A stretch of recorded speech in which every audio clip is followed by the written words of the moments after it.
ঐতিহাসিক king bridge. সেই king ব্রিজের নিচে যে নদীটা রয়েছে সুরমা নদী, নদীর পানি আসলে অনেক কমেছে, যার ফলে সিলেটবাসী বন্যামুক্ত আছে বর্তমান অবস্থায়। কিন্তু লোডশেডিং, এমনকি কারেন্টের যন্ত্রণা, জ্বালা যন্ত্রণা এগুলো রয়ে গেছে, এমনকি সিন্ডিকেট ভোগান্তি এগুলো রয়ে গেছে। তো সুপ্রিয় দর্শক, দেখতে পাচ্ছেন কিং ব্রিজ, ঐতিহাসিক সেই কিং ব্রিজ। 1965 সালে এই কিং ব্রিজের জন্ম হয়েছে। এমনকি আলী আকবর গড়ি, এই গড়িটা সেম সেম সময় স্থাপিত হয়েছে, কোতোয়ালি থানার সামনেই আছে।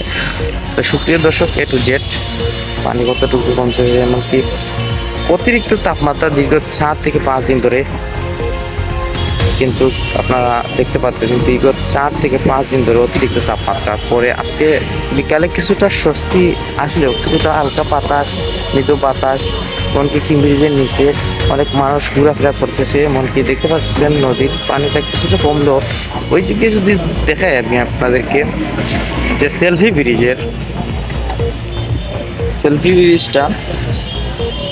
ব্রিজেও অনেক মানুষ যায়। তো পানিটা দেখতে পাচ্ছেন, ওই পারেও অনেক মানুষজন বসবাস করে, এমনকি গোসল করে এই নদীতে। কিন্তু এই নদীটা, আমি বলবো, এই নদীতে গোসল করা নিরাপদ না, কারণ এই পানিগুলা বিশুদ্ধ না।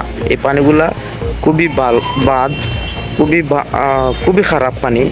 এই পানিতে গোসল করলে অনেক রোগ ব্যাধি হতে পারে।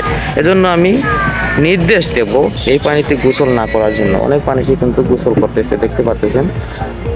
কিন্তু এই পানি থেকে অনেক ড্রেনের পানি এখানে মিক্স হয়ে আসে, বিভিন্ন ধরনের ড্রেনের সাথে যুক্ত এই সুরমা নদী। তো সুরমা নদীর পানি আসলে তুরাগ নদী, যে ঢাকা টঙ্গী তুরাগ নদী, সেই তুরাগ নদীর মতোই কিন্তু সুরমা নদী।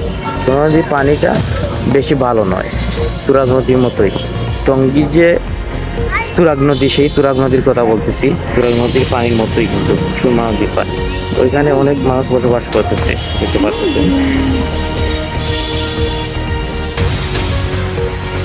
তো সুপ্রিয় দর্শক, কেমন লাগলো কিং ব্রিজের নিচে এমনকি এই যে আজকের যে পরিবেশ, চলমান অবস্থা, বন্যা থেকে মুক্ত হয়েছে সিলেটবাসীর মানুষ, কিন্তু ফেনী সহ বিভিন্ন ডিস্ট্রিক্টের মানুষ এখন পর্যন্ত বন্যা থেকে মুক্ত হয়েছে কি না সেটা সম্পর্কে আসলে এই মুহূর্তে আমার কাছে কোনো সন্ধান নেই, তাই দিতে পারতেছি না।